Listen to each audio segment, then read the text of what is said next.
Fala pessoal, estamos começando aqui mais um Pumpcast e agora com um convidado espetacular, né, Bom, Pedrão? a gente tá com um convidado aí que navega por vários mundos, né? Mas Alexandre Andrade Júnior, do grupo Building da Belux de materiais elétricos. Seja muito bem-vindo, meu amigo. Obrigado pelo convite, uma honra estar aqui com vocês. Muito bem. Seja muito bem-vindo, Alexandre. Também ele já foi ex-piloto de Fórmula 2, né? Hoje navega aí pelo mundo náutico, aviação também. Acho que vai ter muita coisa bacana para você contar um pouco pra gente como é esse mundo e como que você conecta isso com o mundo empresarial, né? Sim, teremos muito papo para trocar. Automobilismo também, né? Sim. Bom, então até pra gente começar, Alexandre, a gente queria ouvir um pouco aí uma introdução de onde você veio, pra onde você tá, aonde você tá agora e pra onde você tá indo, de uma forma dinâmica, que a gente tem bastante coisa aqui pra abordar hoje nesse episódio, hein? Bora, vamos começar então. Bora. Enfim, hoje estou à frente do grupo Building Belux de materiais elétricos, empresa fundada pelo meu pai em 1970, quando eu nasci.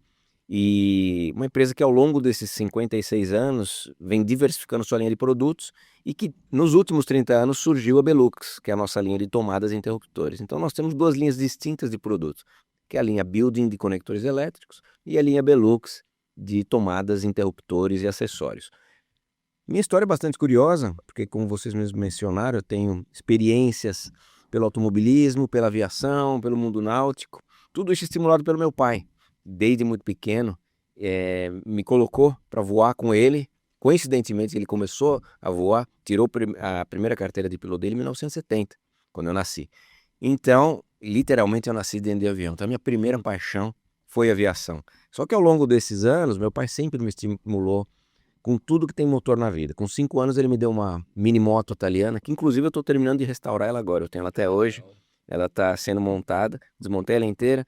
Chama Grazielli, uma mini moto italiana que ele me deu com 5 anos de idade. Então ele sempre estimulou muito essa questão de motores. E na adolescência, com 14 anos, eu por iniciativa própria pedi um kart de aniversário. E meu pai me presenteou e eu achei que fosse uma brincadeira, só que a coisa ficou séria, né? Então eu corri de kart durante alguns anos aqui no Brasil, corri de Fórmula Ford, final dos anos 80, início dos anos 90 eu fui para a Europa e ali fiquei durante alguns anos participando da Fórmula Opel, participando da Fórmula 3 e participando da Fórmula 2. Então minha bagagem no automobilismo se resume em aproximadamente 15 anos dedicados integralmente da adolescência até eu Vida adulta, né? terminar minha carreira na Fórmula 2 por questões de patrocínios e algumas outras situações. E nesse momento eu voltei para o Brasil e mergulhei no trabalho junto com meu pai. Meu pai, naquela ocasião, só tinha a Building e a Belux nasceu naquele momento, quando eu voltei para o Brasil. Então, foi daquele momento em diante que eu mergulhei no trabalho e estou literalmente há 30 anos direto trabalhando à frente das empresas e, graças a Deus, fazendo os negócios prosperarem, aumentando linhas de produtos, aumentando o share de mercado. E muito dessa minha história de competitividade, de automobilismo, da doutrina também da aviação, da disciplina, etc., eu trago para o meu dia a dia na empresa. Então, estão diretamente conectadas todas as experiências que eu tenho desde a infância na aviação, no automobilismo, no meu dia a dia na empresa, né? Legal. Como que foi essa transição e o que você vê hoje que você tira do esporte, né? Muita gente fala da disciplina e tal, mas o que para você realmente impactou a vivência nesse mundo do esporte, de velocidade e tal, com o que você faz hoje? Bom, em primeiro lugar, a competitividade. Eu sou muito competitivo e, inevitavelmente, eu trago isso para o meu dia a dia. Eu quero que a Belux seja a maior fabricante de tomadas e interruptores desse país. E para isso, você precisa ser competitivo, você precisa querer chegar na frente diante de um mercado de 50 fabricantes, dos mais diversos níveis, multinacionais, empresas nacionais de muito grande porte. Então, para enfrentar essa concorrência, você precisa ser competitivo. Então, é o primeiro fato. Segundo fato, a minha paixão pela mecânica, a minha paixão pela automação, traz uma bagagem enorme para o meu dia a dia na empresa, né? Eu participo ativamente de todos os processos produtivos, até porque nós temos um processo 100% verticalizado, diferente da maioria dos meus concorrentes que são montadores. Nós somos 100% fabricantes dos componentes utilizados nos nossos produtos. Desde a ferramentaria, que é nossa, onde nós fazemos os moldes, que coincidentemente, a escola do meu pai. Legal. Você faz até um molde antes do... Então, a Júlia me mostrou uns vídeos de usinagem Por curiosidade, eu sou formado em mecânica de usinagem. Eu não segui Bacana. carreira nisso, mas eu vi ela gravou usinando o molde. Eu falei, caraca, eles Isso. fazem até o molde. Na verdade, o meu pai, o histórico dele profissional é de ferramentaria, então ele fez Senai, saiu do Senai, fez Getúlio Vargas, ele virou professor do Senai e nessa ocasião ele começou, isso anos 50, 60, nós estamos falando, né? Ele começou com uma ferramentaria própria, fazendo ferramentas para diversas empresas, todos os segmentos que surgissem. No final dos anos 60, um desses fabricantes de conectores elétricos, chamada Sindal, uma empresa que até hoje existe, e é uma empresa que virou sinônimo de conector elétrico, as barras Sindal, né, que são aquelas barras simples de conexão, era um dos clientes dele. E ele viu que era um mercado extremamente promissor, a Sindal era a única no mercado, e em comum acordo com a Sindal resolveu criar a Building. Então ali surgia a Building Conectores Elétricos, fabricando conectores elétricos, e aí sim, a partir daquele momento, ele continuou fazendo ferramentais, porém para uso no próprio produto. Então, e a gente mantém essa escola viva até hoje, né? A nossa ferramentaria continua ativa, todos os ferramentais que nós fabricamos saem da nossa ferramentaria e todos os processos seguintes, fabricação de parafusos, estampagem de terminais, injeção de todos os componentes, tudo é feito lá dentro. E eu participo ativamente dos processos desde treinamento e startup de novas máquinas, eu participo dos treinamentos, etc, porque eu gosto, pelo gosto pela mecânica e por realmente ter propriedade para falar do que eu fabrico, né? Ter propriedade para falar do meu produto, de cada detalhe, desde o desenvolvimento até a execução final do produto e a funcionalidade dele. Então, isso é mais um fator que eu trago da minha bagagem do automobilismo, essa paixão pela mecânica, transfiro constantemente, diariamente. Hoje mesmo foi um dia em que muito do meu dia foi investido na parte de produção, na parte de automação. A gente está amadurecendo alguns novos ferramentais, uma mudança de terminal dos interruptores. Então, eu gosto de participar desse processo de criação e projeto, né? Legal, bom que isso daí, na parte de competitividade é ótimo, porque o concorrente, ele te coloca ele te incomoda a ponto de se mexer. Só que se você não for competitivo, ele vai atravessar você, você não vai ver. Então isso eu acho muito legal.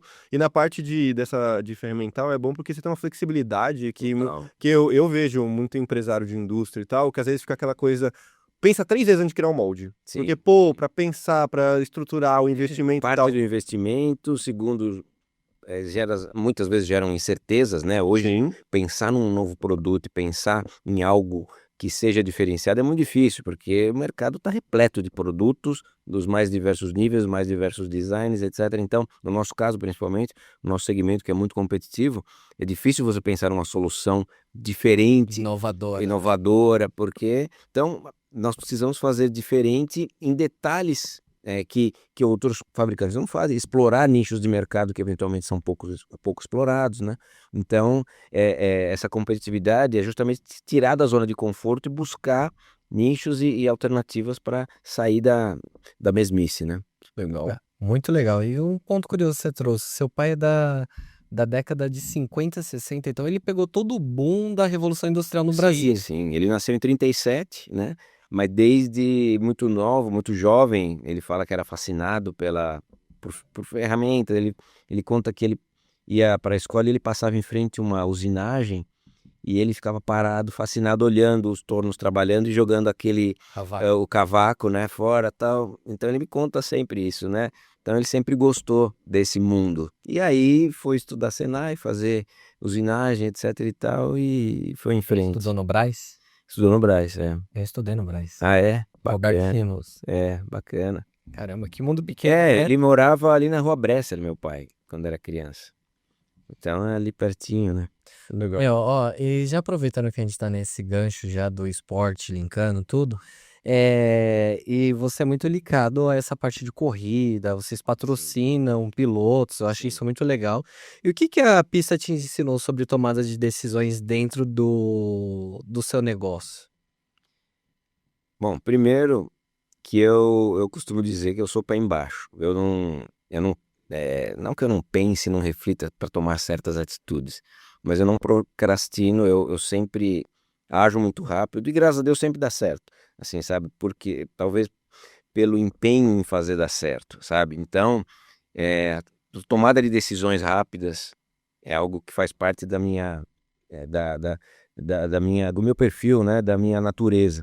Então, muitas vezes eu tomo certas atitudes em compra de equipamentos, investimentos e coisas que se fazem necessárias que talvez na mente de outras pessoas, quando eu comento, não fariam nesse momento, sabe?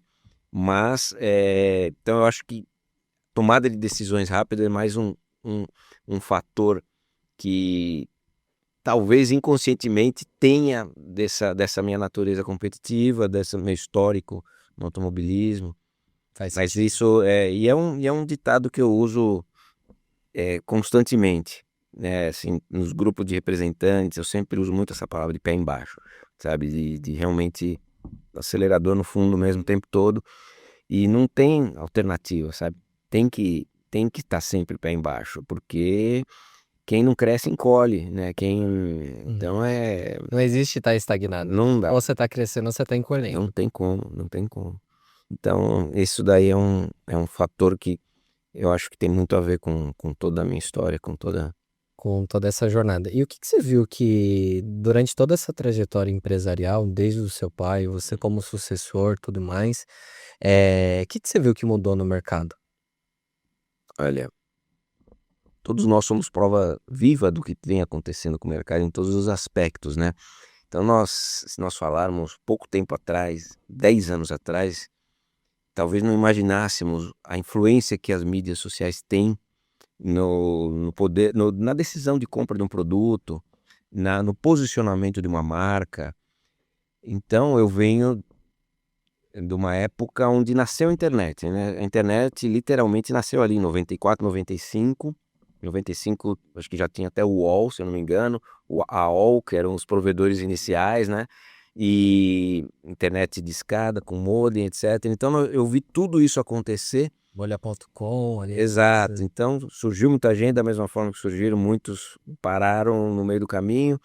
E só que naquele primeiro momento a internet ela era uma ferramenta de consulta, né? Ela começou a substituir páginas amarelas, as ferramentas, as revistas especializadas, que investia-se muito nossa, nós investíamos muito em revistas especializadas. Então era Eletricidade Moderna, Lumière, Ney, Potência, uma série de revistas, muitas delas não existem mais, porque foram tomadas pelas mídias que surgiram ao longo dos.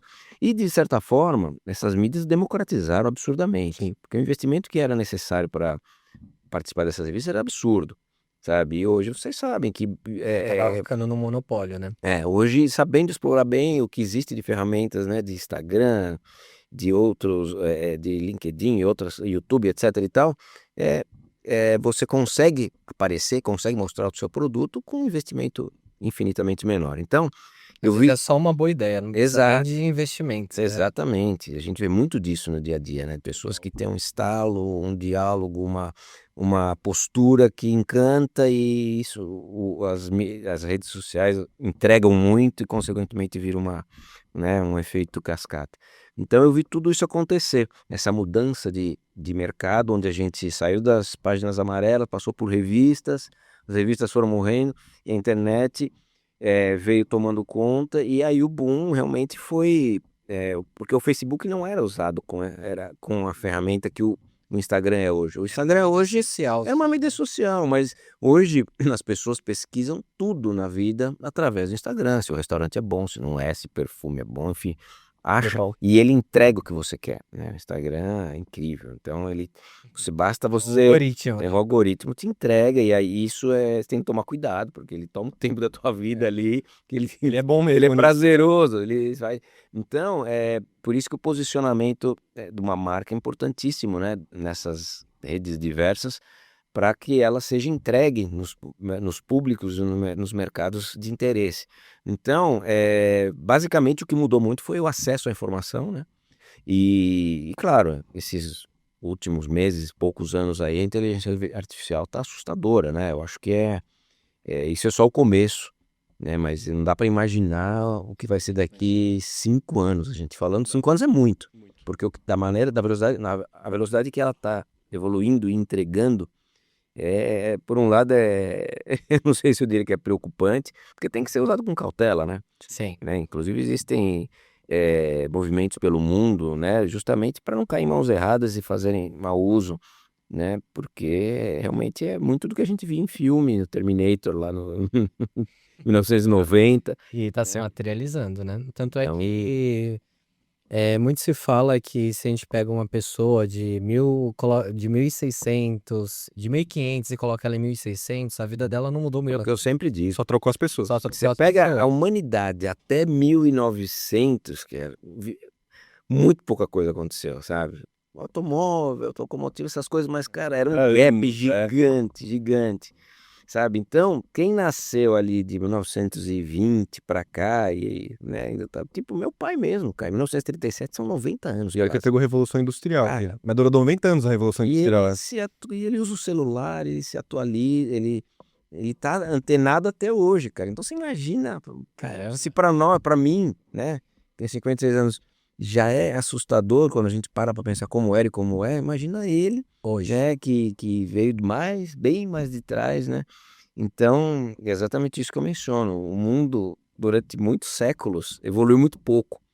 Agora, do século XX para cá, E é exponencial, né? Exatamente falou, em 5 anos não dá pra saber, porque é uma exponencialidade tão grande. em tudo, né? Na verdade, quando a gente fala dos veículos elétricos, autonomias de bateria, o tamanho das baterias, o quanto elas impactam no peso do carro hoje e a durabilidade.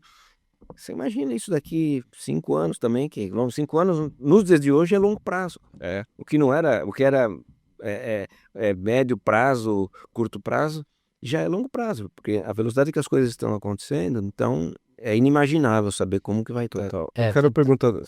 Só vou Falei, comentar manda. uma coisa que você falou de carro elétrico e é verdade. E até no início tinha muita polêmica, né? Que o elétrico não ia, tal. O que ia ficar era o híbrido. E aí eu vi um podcast do diretor de marketing da BYD no Brasil. Ele falando um pouco de como foi trazer tal. E aí uma das formas que a BYD enxergava a solução desse problema, né?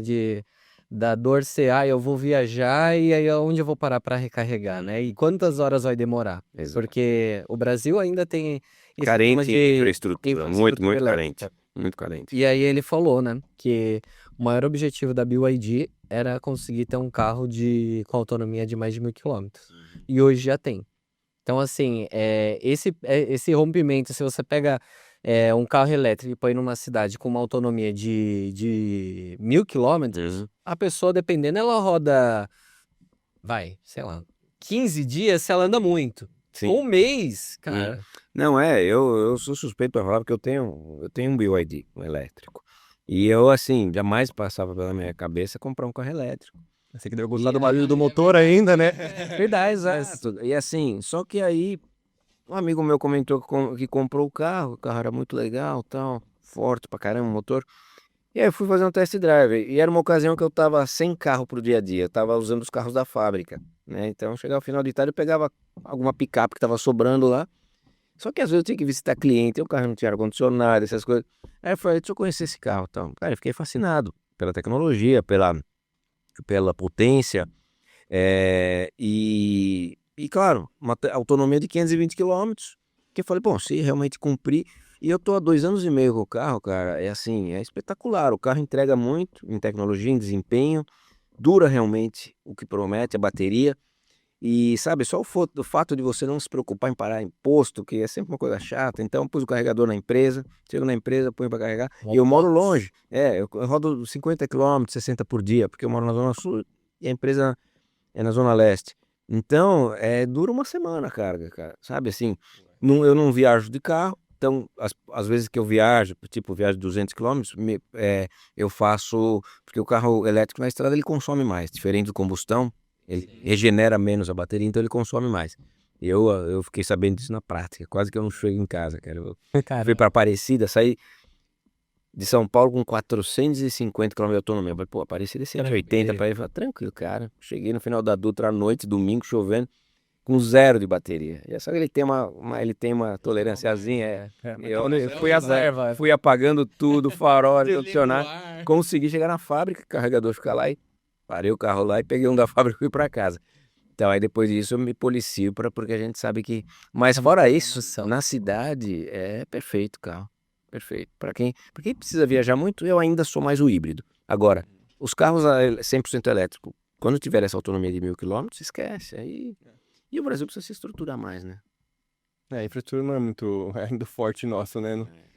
Todos A gente já destruía a ferrovia e aí colocou uma malha rodoviária, tem tudo, o Brasil fez. A gente atua também nesse segmento de carro elétrico e isso é de recarregamento, né? E esse daí é uma das pautas que muitas empresas batem, porque mesmo se comprar todos os carregadores para colocar, nem um wallbox, aquele carregador mais que as pessoas usam residencial, usar aqueles que são os DCs, que é em alto posto, a nossa estrutura não suporta. É, a estrutura dos cabeamentos que abastece. É justamente. Esses dias eu abasteci num eletroposto ali na esquina da Faria Lima com a Cidade Jardim.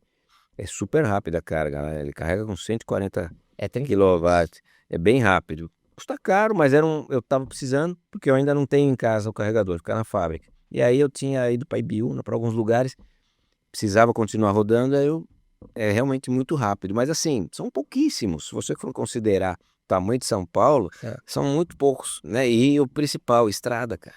Estrada, os postos de estrada. E tem que ser esses de carga extra rápida, porque ninguém vai ficar lá esperando horas e horas, vai pro lugar e vai... No Ano Novo deu um problema disso daí até, porque tá tinha no fila, norte. só que cada carro é 40, 50 minutos que tava. Então. Aí você tinha 10 carros, pô, é 5 horas. Esse cálculo ninguém fazia, né? A melhor coisa é ter o carregador, aquele que você liga na tomada ou num portátil. Portátil. Isso daí é importante, porque qualquer lugar Demora, que você mas vai, garante que isso. demora, mas garante. Você vai dormir, você põe lá, no dia seguinte ele tá carregado. Então tem que ter esse backup no porta-mala para não ficar na mão, né? Mas Muda muito, Você tem muito rápido isso daí, e eu queria perguntar algumas coisas exatamente isso, como que você trouxe isso para a empresa. Você falou que você pegou essa transição, né, das mídias. Como que foi a sua adaptação a ela, e hoje como que você vê que as mídias hoje é para o seu negócio? Como que você usa ela para o benefício? Bom, a adaptação foi natural. Eu nunca fui muito, na verdade eu não tinha nem Facebook, eu passei a ter Nem direto no profile. Instagram. É. E às vezes me arrependo, porque é muita exposição. Na verdade, se você olhar meu Instagram pessoal, é raramente. Posto só os aniversários dos meus filhos, da minha mulher e tal. Mas assim, não sou muito presente. Mas sou presente olhando a vida dos outros, olhando Em tudo consumir. que é em consumo. Eu não me exponho muito, mas por outro lado, consumo muito do que a rede oferece, né? Então essa adaptação foi de forma natural, né? Claro que eu vejo, né? Cada hora surge uma coisa, surgiu agora um tal de instantes, né? Aí enquanto meus filhos estavam lá em casa, Não tá falei que antenado. eu falei que absurdo isso, porque eu não sabia, né? Falei, cara, pra quê? Já não tem os stories, pra que vai ter esse negócio agora? Então, assim, são os movimentos que na minha cabeça, eu sou mais velho e tal, não tem muita justificativa e finalidade. Mas eu até Mas- respondo isso daí. Ah, O Stannis ele vem porque você já lembra do Snapchat? Você nunca lembra desse? tive, mas lembro Você dele. lembra que é um fantasminha. Nos Estados Unidos ele é muito forte ainda. No Brasil ele não deu continuidade. Tá. E ele é justamente isso, você tirar uma foto e essa pessoa tem uma visualização única. Então esse Instantes, e chegou no Brasil e ele causa isso, mas nos Estados Unidos é uma ferramenta para bater direto com o Snapchat. Ah, Então, de vez em você abrir uma outra ferramenta para você postar instantâneo e a pessoa só ter uma visualização, agora ela vai fazer isso no Instagram. na verdade é a pessoa expondo o seu momento ali em real time, na verdade, né? Para que É isso aí. E vem da competição, né? Que a gente tava falando, e o Instagram ele sempre foi muito, muito competitivo, né? Lançou uma coisa e tenta comprar, não comprou, ele queria dele. Ele queria o dele. É isso mesmo. Tanto é que isso remete muito ao que a gente falou aqui, de tipo, a inovação tem ficado difícil, por exemplo, no seu segmento. Sim, E em redes sociais também. também, né? Porque você vê, o tamanho. Hoje as maiores empresas do mundo são linkadas à tecnologia, à mídia, por exemplo, a Meta hoje é big. É. Ou quanto que eles não desenvolvem para aplicar e para você ter alguma coisa, tipo, inovando, é mais complicado. Vai ficando cada vez mais complicado. Vai, Total. com certeza. E hoje como que você vê o quanto isso causa impacto na sua empresa, ou como que você utiliza ela para isso? Então, nós procuramos utilizar a principal ferramenta de divulgação da Belux hoje é o Instagram. A gente ainda está carente de algumas ações, né? Eu sei da importância de ter mais presença em YouTube, em LinkedIn, algumas outras redes. mas a gente está caminhando para isso. Agora, o Instagram é a nossa grande vitrine, né? A identidade da marca na nossa conta remete ao que a gente busca de mercado, remete ao formato de apresentação dos nossos produtos, e o rebrand que a marca vai passar agora, com certeza vai trazer ainda mais requinte e mais foco nos mercados que a gente procura atingir.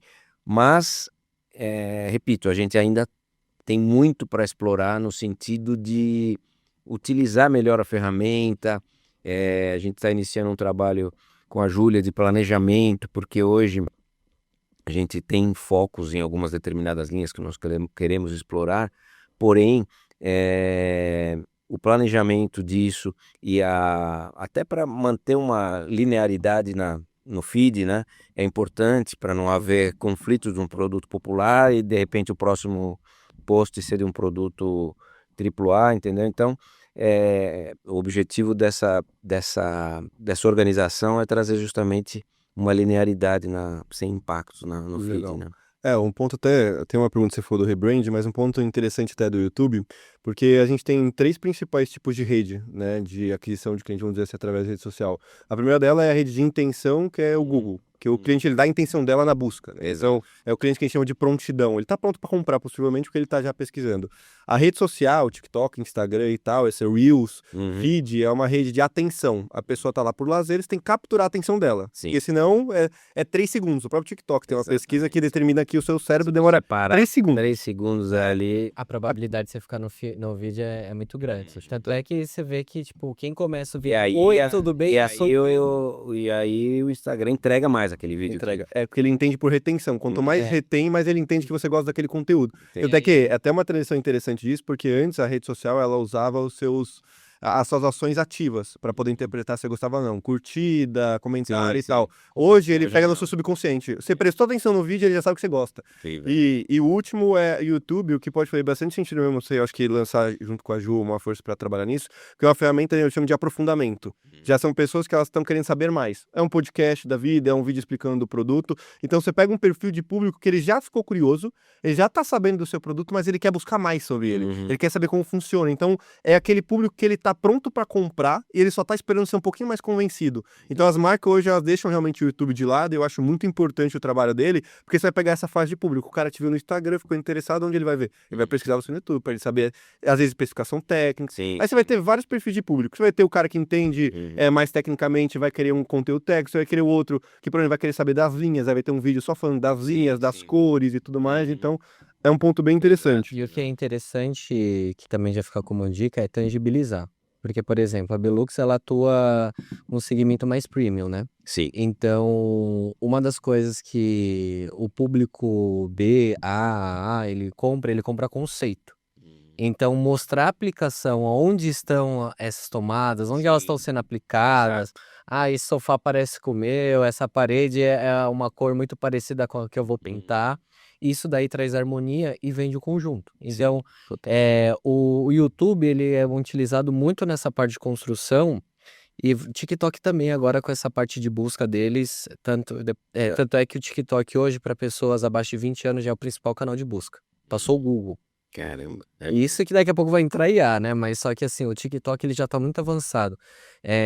Esse lance que você falou assim, as pessoas procuram restaurante pelo Instagram. Se você entrar no TikTok agora, colocar assim, ó, restaurante, eu procuro muito restaurante chinês, né? Que eles não ligam muito pra marketing, então eu vou pegar no review dos outros.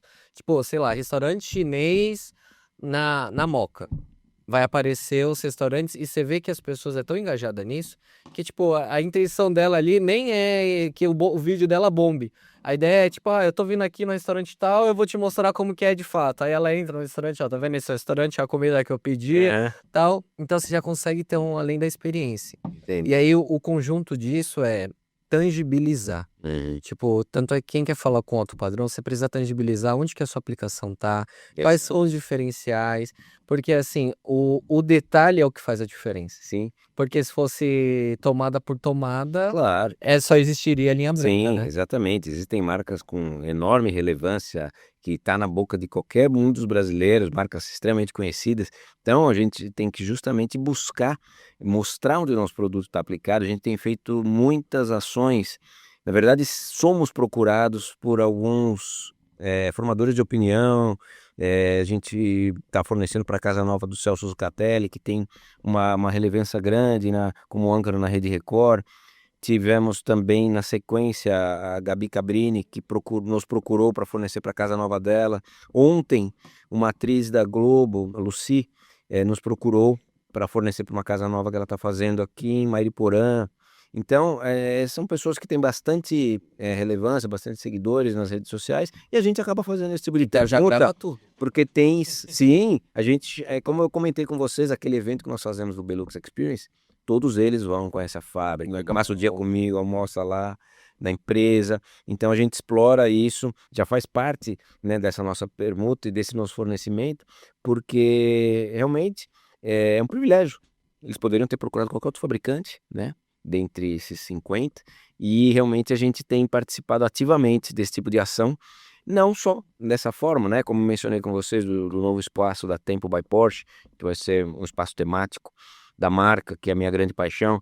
Então, esse privilégio de estar fornecendo para esse local, a gente também vai explorar bastante, porque realmente é bastante relevante e é justamente o frequentado pelo público que a gente tanto almeja, né? Total. Muito Foi uma ótima introdução para a pergunta que eu ia fazer, porque você com esse know-how em relação a vindo da parte industrial e depois trabalhando para vamos dizer assim, um produto que chega no público final, né? Que você até comentou isso um pouco antes aqui do podcast. Como que, e hoje falando até do rebranding, né? Falando disso. Como que foi para você, tanto essa mudança de pensar na indústria para pensar em posicionamento de marca e hoje como que você visualiza isso dentro da empresa? Como que você constrói esse posicionamento para você vende para um distribuidor, mas tem que gerar desejo lá na ponta? Sim, isso foi um grande aprendizado, porque quando eu voltei para o Brasil, em 1996, só existia a Build. A Belux viria a lançar seu primeiro produto no decorrer de 1997, 96 para 97. Então, a Building fabrica produtos, que são os conectores elétricos e eletrônicos, que são essencialmente consumidos pela indústria. Ou seja, o conector elétrico ele é um componente utilizado dentro de algum equipamento, de alguma máquina, e o consumidor não tem contato.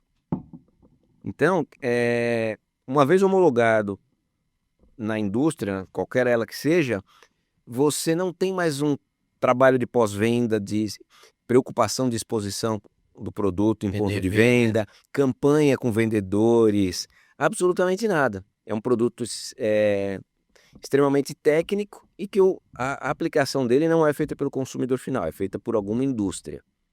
Então, quando a Belux surgiu, ela me ensinou e me demonstrou, na verdade, a necessidade de fazer esse trabalho em pontos de venda, exposição de produtos, tanto que hoje, na verdade, já há 10 anos, nós temos uma marcenaria própria na nossa empresa, responsável pela confecção de todos os expositores que nós temos pelo Brasil. Então, nós adotamos um padrão de exposição de produtos que ele é replicado em qualquer parte do Brasil. Isso sem custo para o cliente, ou seja, nós repaginamos a loja do cliente, o ponto de venda, com expositores da nossa identidade que saem prontos lá da empresa. Então, isso ninguém faz. Ele vê que ele precisa fabricar, pô. Sim, porque a gente começou terceirizando a marcenaria e não, além de não atender a expectativa, era extremamente custoso. Então nós temos o Cláudio lá, que é um tremendo de um artesão na arte da marcenaria e faz expositores espetaculares, sabe, retroiluminados, algo muito além do que qualquer outro fabricante faz, que no máximo fornece uma gancheira dessas aramadas. E modéstia à parte, nosso expositor enche os olhos de quem, não só do distribuidor que está recebendo ele, mas do cliente que visita a loja e conhece o produto exposto no nosso expositor. Que muda Então, totalmente a isso experiência daí do tudo cliente. surgiu ao longo desses 30 anos, mostrando a necessidade de ter o produto bem exposto no ponto de venda, campanhas constantes com os vendedores, porque não adianta você ter a oportunidade, um comprador inserir teu produto no mix dele, se você não fizer um excelente trabalho com os vendedores. Treinar ele a vender seu produto. Porque em todas as ocasiões você vai se deparar com algum cliente que já tem 3 ou 4 marcas de tomada interruptor. Quando a Belux entra como mais uma marca, os vendedores que já estão habituados a vender as 3 que ele já tinha lá, puta, vai lembrar de Belux na hora de oferecer? Ele tem que ter um estímulo. Porque a partir daquele momento tem Belux, ele precisa saber disso, ele precisa ter um estímulo para vender Belux. Então, treinamento e capacitação dessas equipes é fundamental. E campanhas de premiação, etc., para trazer esse vendedor para o lado da Belux. E aí se implementa a cultura já, né? Sim. Isso é legal. Então, e também faz parte, em algumas ocasiões nós levamos não só compradores ou donos de empresa para o Belux Experience, a gente abre a oportunidade de vendedores também conhecerem a empresa, passarem por um coffee break. Então, tudo que nós podemos utilizar de ferramentas para aproximar as equipes de vendas e os nossos clientes de uma maneira geral, nós colocamos em prática, porque é justamente essa proximidade e essa atenção que faz toda a diferença. E esse aprendizado veio justamente no momento que eu comecei a trabalhar na Build e na sequência na Belux, isso 30 anos atrás. Ao longo desse tempo é que eu absorvi essas necessidades, essas demandas, e que são totalmente diferentes da Building, que não exige esse trabalho no ponto de venda. Pô, muito legal isso daí. Eu gostei da visão porque a gente brincou aqui do negócio da indústria, mas é bacana que você consegue ter o pensamento ali da indústria, às vezes você pensar, pô, isso não faz sentido, tá caro, eu vou eu mesmo fazer, mas ao mesmo tempo você tem uma visão que muitas fabricantes não têm, que é como trabalhar exatamente esse ponto físico. Pô, Sim. primeiro pensar em visual merchandising, que é como que você vai expor seu produto, que querendo vai atrair, e segundo, como eu vou treinar o vendedor. Tem muita empresa que a gente entra e tem que ficar batendo na tecla, você tem que começar a treinar vendedor, tem que treinar vendedor e não entra na cabeça deles. Eu vendo atacado, eu vendo distribuidor, pô, isso vai refletir. Então, pô, parabéns por esse pendente chegar de uma ponta a outra, com certeza isso daí deve ter um impacto muito grande na sua empresa. E transformando em criação de conteúdos. E é uma coisa que a gente fala muito aqui, marcas que não se posicionam como criadoras de conteúdo vão perder espaço para criadores de conteúdos que se posicionam como marca. Exatamente. E você tendo essa visão, inovando, principalmente de um setor que ele mexe muito com cultura, você implementar um novo produto, você colocar o seu produto numa loja nova e competir com outras marcas, fazer esse movimento é desafiador. E muito legal a sua visão. Legal. Essa frase aí, corta posta, né? Já ficou até Já corta imposta. Uma dúvida, você foi fundador da Belux? Fui. Você... Fundador da Belux. E isso daí traz um ponto curioso, porque você passou por um acidente sério, Sim. né? Você voltou, se reinventou. E o que você traz de aprendizado desse acidente, dessa fundação, que fez uma virada de chave para a gente estar tendo essa conversa agora? Bom, o acidente aconteceu, né, como todo acidente, né, um imprevisto, uma situação muito pontual. O pessoal inteiro foi de correndo. Sim, eu tive um acidente de Fórmula 3 na Itália, no campeonato italiano, e por uma infelicidade eu fui participar de um treino para os pilotos novos da temporada, e o meu carro, o carro que eu correria naquela temporada, que era um Halt, um chassi inglês, não estava pronto. A equipe não tinha recebido o carro e eles alugaram um carro, um Dallara, para eu fazer aquele teste que era obrigatório. Só que eles alugaram um carro que estava há muitos anos parado e não fizeram revisão. E aí eu tive um problema de freio no final de uma reta de alta velocidade e aí tive um acidente bem sério, quebrei minhas pernas em vários lugares, sabe? 200 e pouquinho. Caraca. Era um muro de concreto, sem caixa de brita, não baixou a velocidade. Foi uma série de fatores. Tanto é que mudaram a pista depois desse meu acidente. Eles mudaram esse trecho da pista, não é mais era uma chiqueira de pé embaixo, na verdade, né? Era quase uma reta. E aí tiraram esse trecho e fizeram uma curva antes à esquerda para matar a velocidade. E depois de mim, vale ressaltar, fiquei sabendo anos depois, através do amigo meu, Beto Monteiro, que corre de Copa Truck, que ele foi fazer um teste na Itália, anos depois que eu sofri um acidente. E aí, antes dele entrar na pista a primeira vez em Vallelunga, né, nessa pista que eu sofri um acidente, falaram para ele para tomar cuidado com a trincheira, que era esse trecho de alta velocidade. Porque um brasileiro quase perdeu as pernas e um argentino perdeu uma perna. Eu não sabia disso. Um argentino, depois de mim, no mesmo lugar, perdeu uma perna. Então você vê como era crítico isso. E aí, recentemente, alguns anos atrás, o Rubinho foi fazer um teste de Ferrari lá. E ele me mandou os vídeos e tal e mostrou que tinha mudado a pista ali naquele trecho. Enfim, pra você ter ideia da gravidade, foi 1 ano de cadeira de roda. Depois, mas eu voltei a correr ainda de Fórmula Opel aqui no Brasil, Fórmula Chevrolet, usando uma órtese na perna esquerda, porque a fratura não consolidava. E aí me convidaram para correr, eu fui assim mesmo, correr com uma botinha na perna esquerda. E graças a Deus não gerou trauma nenhum, voltei a ser competitivo, ganhar corrida, andar bem depois do acidente. Agora, aprendizado do acidente, eu não posso dizer que tirei nenhum, porque assim, não foi um erro meu, claro. Quando o piloto erra, alguma coisa assim, talvez fique alguma sequela mental, alguma questão Poderia ter evitado. Mas no meu caso, graças a Deus, sou competitivo até hoje, apaixonado pelo que faço e zero medos, sabe? Mas a vertente que eu trago é de virada de chave, não em relação ao acidente em si, mas a superação dele, você ter saído depois da corrida, ter entrado no mundo empresarial. O que você leva dessa virada de chave assim?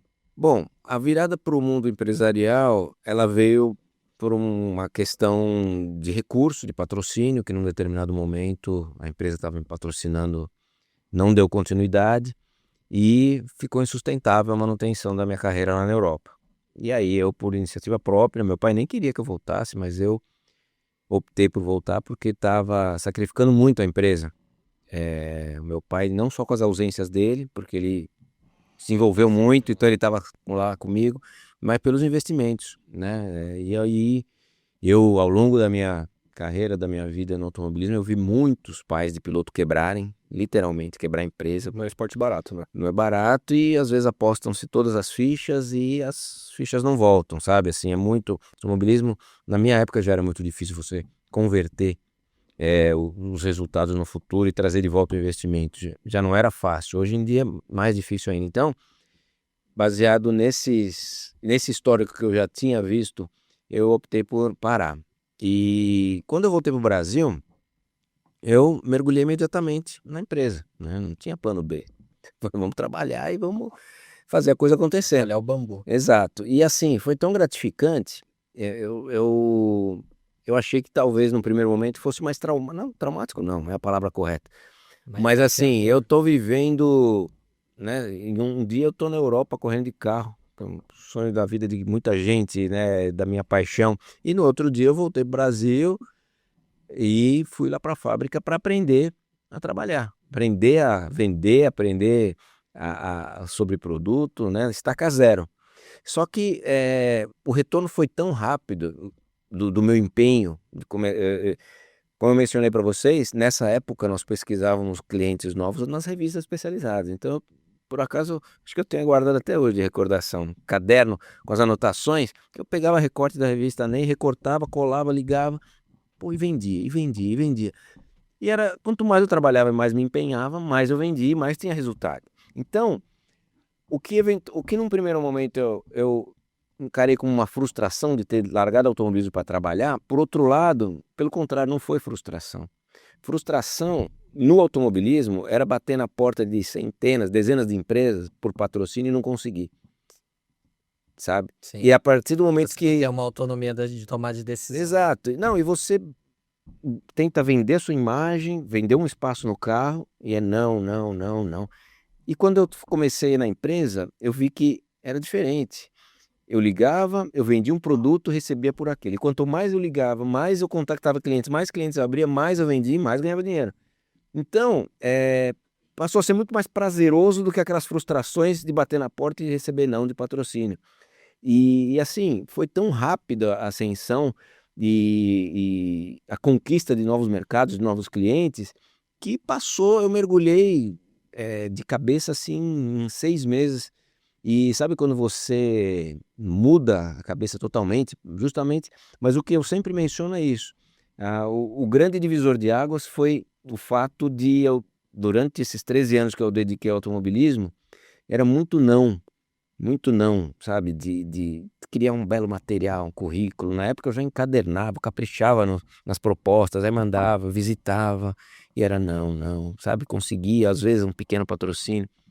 E vender produto, não. Vender você fabrica, entrega, recebe, e quanto mais você se dedica a isso, mais você vende, mais você traz retorno. Então passou a ser muito gratificante e deixou de qualquer margem para frustração, o fato de ter largado o automobilismo e ter mergulhado na empresa. Então passou a ser o realizador dos meus sonhos, entendeu? Meu trabalho, o trabalho na empresa que trouxe todos os sonhos que eu poderia imaginar na vida, assim, sabe? De realizações pessoais, das coisas que eu amo, das coisas que eu gosto, tudo fruto da empresa. Só. Legal. Resiliência é a palavra. É. É bom que é uma casca grossa de receber tanto não. Quando foi pro vendedor, tava fácil. Ah, Normalmente eu virei um bom vendedor, cara. Porque normalmente a pessoa entra no mercado de vendas e se frustra por receber não. Mas você foi no mercado mais difícil, depois você foi pra vendas. Olha, eu vou te falar, cara, porque era realmente. Poxa, eu lembro, era muita relação de. Também sempre no caderno, tal, de empresas que ligava, era tudo telefone na época, né? Enfim. E, poxa, era muito não, cara. Então isso marca muito, sabe? Assim, por mais que você tenha bom resultado, currículo legal, tudo, era muito complexo. E aí, de repente, vender um produto, vender algo, né? E ainda mais o nosso privilégio de fabricar, ser uma indústria, que meu pai começou lá atrás. Então, pô, o meu dever era fazer aquilo prosperar, era fazer aquilo só crescer. E esse empenho, essa crença no produto, essa crença na empresa é que trouxe resultado tão rápido e graças a Deus está onde a gente está hoje, né? Muito bacana. Uma dúvida, como que você vê, até você que tem linha branca e linha de luxo, e a linha mais para um público de uma classe mais alta, pelo que eu vejo, é o foco. Como que você vê a diferença de trabalhar com esses públicos? Bom, particularmente, esses produtos que atuam nos nichos mais elitizados do mercado, os formadores de opinião são determinantes, né? Então, Legal. os especificadores, arquitetos, são as pessoas que vão estabelecer qual cor, qual linha vai utilizar. Então, a gente tem um foco muito grande no mercado de arquitetos, fruto de um trabalho que começou um pouco mais de 10 anos atrás e de maneira despretensiosa. Nós enviamos um kit de amostra para uma arquiteta que solicitou pelo Instagram. E essa arquiteta postou esse recebimento, outros arquitetos viram e isso virou um efeito cascata. Hoje são mais de 3 mil arquitetos que receberam já um kit Belux gratuito, basta postar quando recebe e isso gera novas solicitações. E então a gente tem um mailing precioso com esse público que especifica a linha nossa na obra e especifica justamente porque quando nós falamos de linha branca, as linhas mais básicas, o grande mercado são os distribuidores e atacadistas. Sim. Que aí é volume com preço baixo. Quando nós falamos de produto de nicho, nós estamos falando de uma linha, a nossa linha Recta, por exemplo, ela tem 13 diferentes cores em 2 texturas, que é a linha Gloss e a linha Sat. Então, nós estamos, cada SKD, cada código de produto tem 26 variações. Então, se você pegar um módulo de interruptor, ele tem 13 cores no Gloss, 13 cores no Sat. Pra não ficar aquela marcação meio estranha. Eu já vi Então, distribuidor assim. nenhum mantém isso no estoque, porque são mais de 2.000 códigos diferentes, né? Considerando todas essas opções de cores. Então, quem que consome esse tipo de produto com todas essas variações de cores? São principalmente o mercado de e-commerce, que a gente tem uma forte presença, também fruto de um trabalho iniciado em 2015. Legal. E que já nos posicionou antes da pandemia numa posição muito boa, e quando veio a pandemia, o boom foi absurdo. Colou. Lojas fechadas, etc e tal. E você estava preparado. Quando nós já estávamos presentes, vale ressaltar que nós não temos e-commerce próprio. Nós optamos por focar nos e-commerce que nós fornecemos. Então nós temos Seu distribuidor, por exemplo. distribuidores Mas você focados que em faz- e-commerce. Você que faz a expedição, ou não? Você tem um Eu estoque forneço, não, na Sim. verdade eu forneço, ele é um cliente meu. cliente normal. Ele é um cliente normal, só que com foco em e-commerce. Pouquíssimos deles têm loja física aberta. A grande maioria só tem um galpão, um estoque e vende no mercado online. Mas alguns deles têm ponto físico também. Mas assim, o fato de termos iniciado isso antes da pandemia nos trouxe já uma relevância nos marketplaces que quando a pandemia chegou a gente já estava bem posicionado. Principalmente no Então, seu segmento, né? sim, sim. É porque quando você falou até do ponto dos distribuidores não ter a quantidade que, às vezes, grande de cada um, eu imaginei que você teria um problema logístico de reabastecimento, porque era isso que você Sim. convence ele. Não, beleza, compra pouquinho, mas quando tiver, eu Uhum. reabasteço, né? Alguma coisa assim. Os atacadistas, distribuidores, realmente eles são muito resistentes no caso dessas linhas mais nobres, de manter toda a gama de cores, justamente porque o mercado deles é mais focado em volume e baixo custo. Essas linhas que têm esses diferenciais têm um custo de aquisição um pouco maior, porque o mercado deles o mercado é diferente. Então, por isso que é importante nós termos os arquitetos, designers, especificadores do nosso lado, apontando a demanda, porque hoje nós temos uma gama de e-commerce para oferecer, com estoque constante dessas variações de cores, com entrega imediata. Então, se o atacadista ou o distribuidor físico não absorve todas essas variações de cores, esse mercado de e-commerce faz esse trabalho por nós. Cara, muito legal. E muito bom tipo, o que reflete o que a empresa está hoje é nas suas tomadas de decisões. 2015, o mercado da construção civil não estava olhando ainda para o digital. Sim. E você falou aqui, posicionando aqui, Foi e fundamental. vocês já estavam lá. Foi fundamental a gente já ter. E nós somos a marca mais vendida no Mercado Livre durante 2 anos. A gente está sempre entre os primeiros. Então, tudo isso fruto desse trabalho que aconteceu. Claro, ninguém esperava a pandemia, só que ela chegou, fechou lojas físicas e a única opção para compra era o mercado online. Quem estava posicionado estava, quem não estava Teve um boom no mercado. engatinhar naquele momento.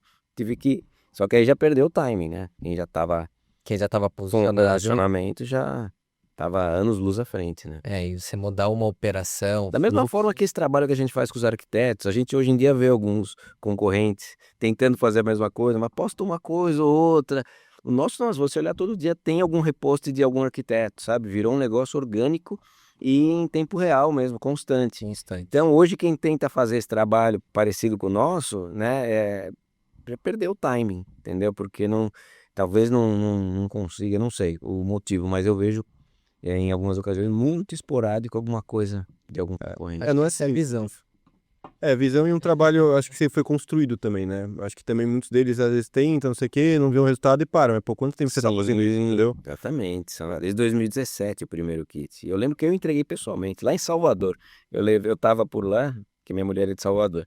E aí eu levei, entreguei na portaria dessa arquiteta e ela postou. Eu nem lembro se eu pedi para ela postar, sinceramente. Eu lembro que. Só que ela postou e foi o start dela que.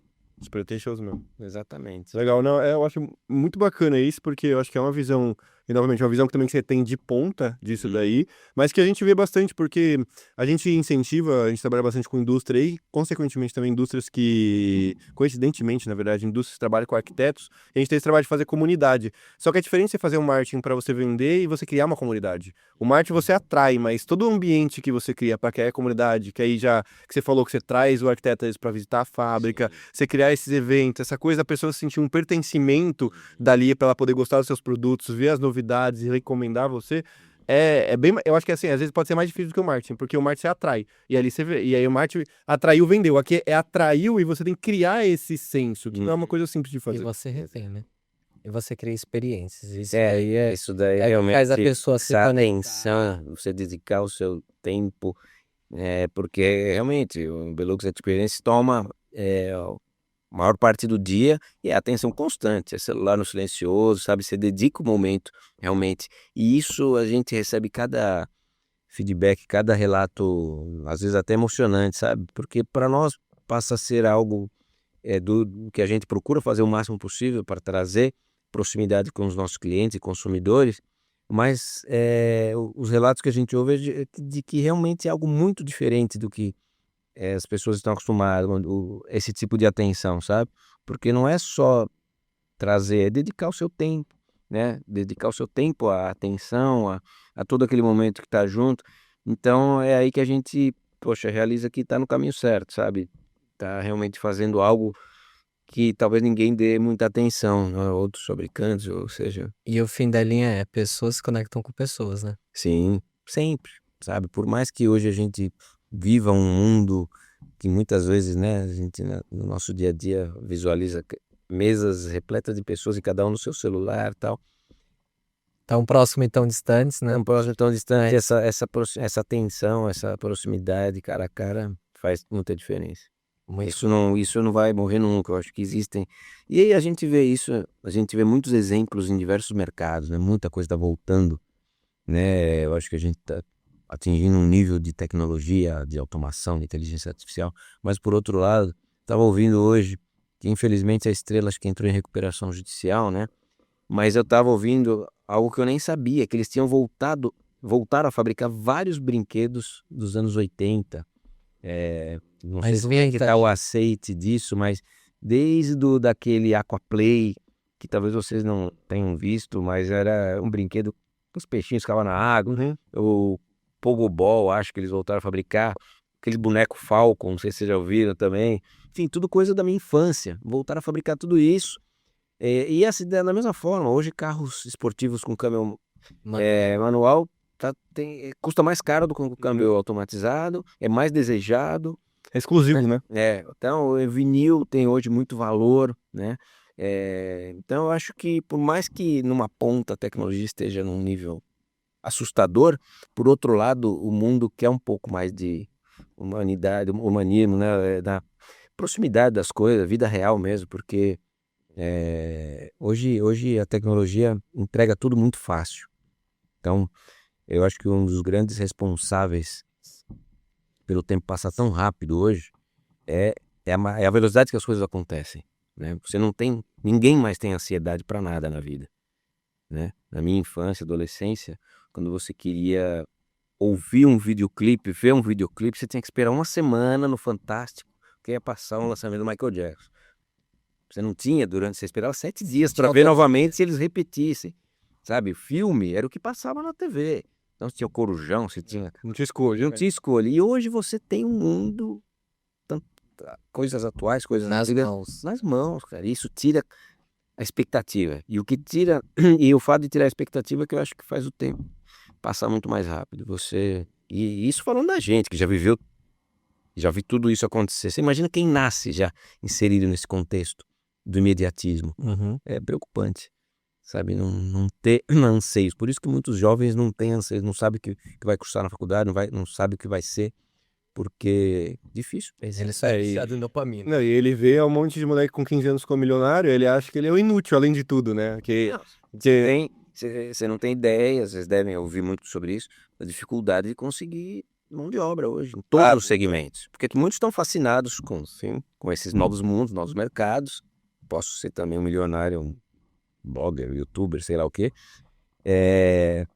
Então isso tira o jovem do mercado de trabalho, porque, nossa, é uma dificuldade absurda. No Brasil tem um problema também do assistencialismo, né? Que o pessoal fábrica de filme, As bolsas ali, meu amigo, fatura muito mais que o piso salarial dos metalúrgicos, que é a minha classe. Tem um cara que eu tô viciado no YouTube, que ele faz umas pegadinhas lá pro norte do Nordeste. Aí ele chega lá com um cara e fala, meu, encontra vocês dois. Aí o cara já tá combinado comigo. Pô, eu tô representando o cara lá de tal cidade, ele tem uma empresa onde você vai só trabalhar no escritório, computador e vai ar-condicionado. ganhar 3 mil reais, 4 mil. R$3.500 lá, vamos agora? Aí o cara, vamos, tá? Ele, pô, demais então, vamos tirar foto. Aí tira foto do cara, tá combinado, tira foto sua, qual que é o seu nome? Tá? Beleza, ó, tá registrado aqui, pô. Tá registrado, eu vou perder meu benefício. Os caras avançam. E eu não entro aí, mas Soma todas as bolsas, que é cruel. Então E aí tem tem os impostos. Mas, ó, eu teria muito mais coisas pra te perguntar. Eu acho que esse é o lado de inovação, Eu vejo que você é um cara curioso, sabe? Sempre tá atento a mercados. Sim. E eu acho que a questão dos jovens, até ficou um convite aí pra gente fazer um outro podcast pra falar sobre isso. Porque a gente não vai ter tanto mais tempo, né? Por conta você tem uma agenda aí comprometida já ainda hoje. Mas eu acho que é interessante a gente trazer essa visão, porque hoje a gente trabalha muito com jovem, a nossa empresa ela é jovem, Sim. a gente trabalha esse lado de cultura, então assim, é uma equipe que vai na contramão de tudo que a gente ouve as pessoas falando sobre jovens, mas a gente ainda reconhece as dificuldades também que acontecem hoje, né? Claro. Que eu falo de tipo, o jovem hoje não sabe o que é pegar ônibus, porque ele já chama Uber. O jovem hoje, ele não tem um objetivo de ter, só de usar. Uhum. Então, assim, antes o sonho talvez seria comprar um carro. Hoje ele já não tem esse sonho porque Mudaram o motorista vem buscar ele na porta da casa dele, que é o Uber. mudaram as ambições, né? O sonho de qualquer jovem, homem, era fazer 18 anos para poder dirigir, para poder ter carro, né? E acabou isso, cara. São pouquíssimas as exceções que ainda você ouve filho de algum amigo, alguma coisa assim, querer fazer 18 anos para. Então mudou muito, o mundo mudou muito. Mas realmente eu acho que todo esse acesso à informação, esse imediatismo, é o grande responsável pela falta de ambições, pela falta de. Pela carência de saber o que fazer da vida, né? Qual é o meu propósito? O que que eu vou ser quando eu crescer? Aquela velha pergunta, né? Então, é preocupante, muito, porque é uma safra grande de jovens que nasceram né, imersos nessa realidade. Não dá para saber qual é. Então, e que esse podcast é legal, porque depois vai Pra puxar. fazer um próximo Já podcast. puxa um outro assunto ainda, que é como a IA se mete nisso daí, que aí já gira um outro bolo. Mas muito legal, foi muito, acho que bacana esse papo. Com certeza a galera gostou muito. Sim. Vamos marcar. Né, Alexandre, passa pro pessoal onde eles podem te encontrar. Também se quiser deixar uma mensagem pro pessoal, para eles poderem. Bom, o Instagram da Belux é o b.lux_oficial, o Instagram oficial da empresa. O meu, do automobilismo, é o Chan_Andrade54. Chan porque meu apelido desde a infância é Chan. Minha família chama de Chan, meus amigos do automobilismo me chamam de Chan até hoje. Então, meu Instagram é onde mostra um pouco da minha carreira, onde mostra as minhas paixões pelos automóveis, pelos aviões e pelos barcos, tudo que tem motor, tá nesse meu Instagram pessoal. E claro, site da Belux, onde vocês também conseguem visualizar tudo que a gente produz, dados da empresa, etc., fazer download de materiais, é o belux.ind.br. O Ind é de indústria IND, né? Então, enfim, espetacular experiência com vocês, como você mesmo disse, né? Pouco tempo para a gente falar de tanta coisa, mas isso deixa o desejo de continuarmos esse papo assim que vocês tiverem. É que nem o vídeo do Michael Jackson no Fantástico, né? Só Vou gerar expectativa, porque ainda tem bastante coisa pra gente conversar e tenho certeza que todo mundo vai curtir esse nosso papo. Show demais. Meu amigo, muito obrigado. Obrigado a vocês. Obrigado. Bora, vamos ser. Parabéns aí pela Obrigado, jornada. obrigado a vocês. E, gente, muito obrigado, valeu, até uma próxima. Já se inscreve aqui, coloca o sininho, tamo junto! Pé embaixo.